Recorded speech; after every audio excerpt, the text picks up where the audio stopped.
राधे, जय श्री कृष्णा दोस्तों। किशोरी क्रिएशन से मैं सपना शर्मा आप सभी का हार्दिक स्वागत करती हूँ आपके अपने चैनल पर। दोस्तों, आज के वीडियो में मैं आपको सुखी अमावस्या के बारे में बताऊंगी। जो अमावस्या शुक्रवार के दिन आती है उसे सुखी अमावस्या कहते हैं। और सुखी अमावस्या का व्रत जो है अलग अलग प्रांतों और गाँवों में अलग अलग तरीके से किया जाता है। सुखी अमावस्या के व्रत में 3 धान की अमावस करते हैं, जिससे एक वर्ष में गेहूं, एक वर्ष में चावल और एक वर्ष चना का प्रसाद लिया जाता है। लेकिन इनमें 3 वर्ष लग जाते हैं, जो बहुत ही लंबी अवधि होती है। तो अभी कुछ समय से जो है इस सुखी अमावस्या के व्रत को 1 वर्ष में ही पूरा किया जाता है, जिसमें 4 महीने गेहूं, 4 महीने चावल और 4 महीने चने का प्रसाद लिया जाता है। पर इस अमावस्या पर जो है जिस भी धान का आप खा रहे हैं वह बिना नमक का खाया जाता है। और 4 महीने के बाद में 4 महीने करने के बाद में जिस धान से आपकी अमावस पूरी होती है उसी अमावस्या से आप उसका उद्यापन करते हैं। तो उद्यापन में जो है उसी अनाज का सवा सेर दान करते हैं और उस अनाज के रंग के ही वस्त्र दान किए जाते हैं। आप चाहें तो 4 महीने में एक अमावस्या का उद्यापन कर सकते हैं या फिर तीनों धान की अमावस्या का उद्यापन एक साथ कर सकते हैं। व्रत के दिन हो सके तो गौ सेवा अवश्य करें। तो आइए शुरू करते हैं सुखी अमावस्या की कथा। एक नगरी में एक राजा था। उसकी प्रजा और परिवार जो है आनंद पूर्वक रहते थे। राजा की रानी जो है बहुत ही धार्मिक प्रवृत्ति की महिला थी। राजा के महल के सामने एक साहूकार की हवेली थी।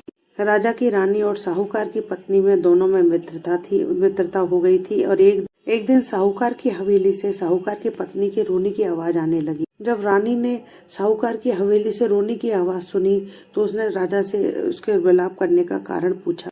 तब राजा ने कहा कि साहूकार का पुत्र जो है मर गया है, तो साहूकार की पत्नी जो है अपने बेटे के दुख में जो है विलाप कर रही है और वह अपने बेटे के दुख में जो है रो रही है। तब रानी बहुत भोली थी। रानी ने राजा से पूछा कि महाराज दुख क्या होता है। अब राजा को समझ नहीं आया कि वह रानी को कैसे समझाए कि दुख क्या होता है। रानी जो है राजा से वापस बोली, महाराज दुख बताओ, दुख क्या होता है। तब राजा बोला कि तुम ऐसा करो, कुंवर को महल से ऊपर से नीचे डाल दो। जब तुम अपने कुंवर को ऊपर महल से नीचे डाल दोगी तो तुम्हें पता चल जाएगा कि दुख क्या होता है। अब महारानी ने जो है अपने राजकुमार को बुलाया और कुंवर को साथ ले जाकर के महल के ऊपर ले गई। कुंवर को महल के ऊपर ले जा करके उसको नीचे गिरा दिया।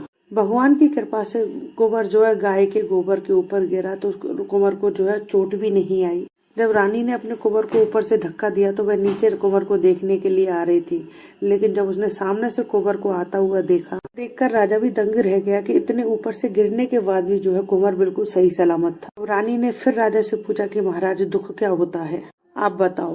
तो उस समय पड़ोसी राजा के सैनिक जो है युद्ध कर रहे थे। तब राजा ने रानी से कहा कि मैं लड़ाई में अकेला जा रहा हूँ। जब तुम मेरे मरने का समाचार सुनोगी तो तुम्हें दुख का एहसास हो जाएगा। राजा ने युद्ध के लिए प्रस्थान किया, लेकिन अमावस्या की कृपा और भगवान की कृपा से वह युद्ध जीतकर वापस घर आ गया।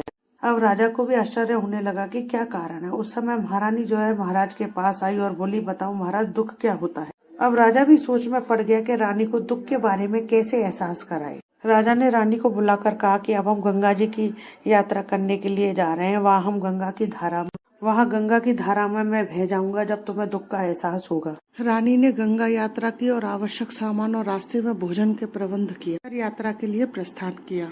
कैलाश पर भगवान शंकर ने पार्वती से कहा कि सती आज मैं तुम्हें सुखी अमावस्या। कैलाश पर भगवान शिव ने माता सती से कहा कि सती आज मैं तुम्हें कलयुग में जो है पवित्र आत्मा के दर्शन कराऊंगा और मैं भी करूंगा। तो ऐसा कहकर के भगवान शिव ने बकरे का और माता पार्वती ने जो है बकरी का रूप धारण किया। बावड़ी के पास में दोनों जने बकरा बकरी के रूप में जो है घास चरने लगे। इतने में राजा रानी की सवारी आई।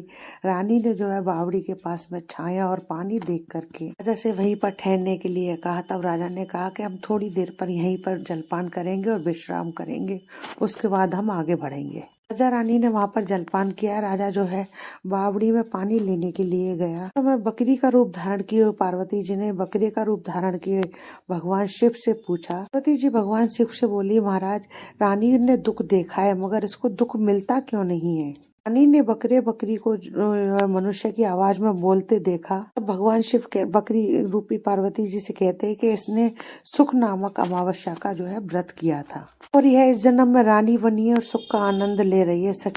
सती ये राजा जो है गंगा में भी नहीं मरेगा। ने जो है बकरे बकरी की सारी बात सुनी और राजा जल लेकर के आया। जब राजा को सारी घटना बताई, वो दोनों वापस जो है अपनी नगरी को चले आए। राजा ने जो है अपने राज्य में घोषणा करवा दी कि हर व्यक्ति जो है सुख अमावस्या का व्रत अवश्य करे। राजा जो है हर मावस को अमावस्या माँ की पूजा करता और कथा करता और यह व्रत जो है जब शुक्रवार को अमावस्या पड़े तब शुरू किया जाता है। 21 मावस तक व्रत करे। पहले 5 मावस जो है गेहूं और लाल कपड़ा जो है दान करे, बाद 5 मावस मूंग से, 5 मावस से और बाद में 5 मावस जो है मक्का से करे। अंत में 21वीं मावस दान करे।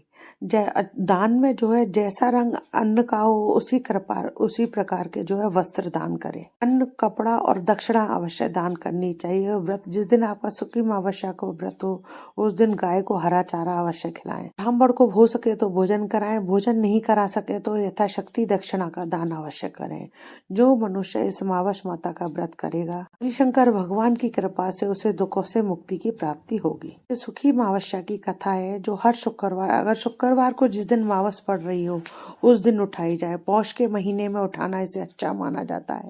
तो अगर पौष के महीने में शुक्रवार की अमावस पड़े तो इसको आप अवश्य उठाएं और 21 मावस तक व्रत करें। आशा करती हूँ आपको मेरे द्वारा दी गई जानकारी पसंद आएगी।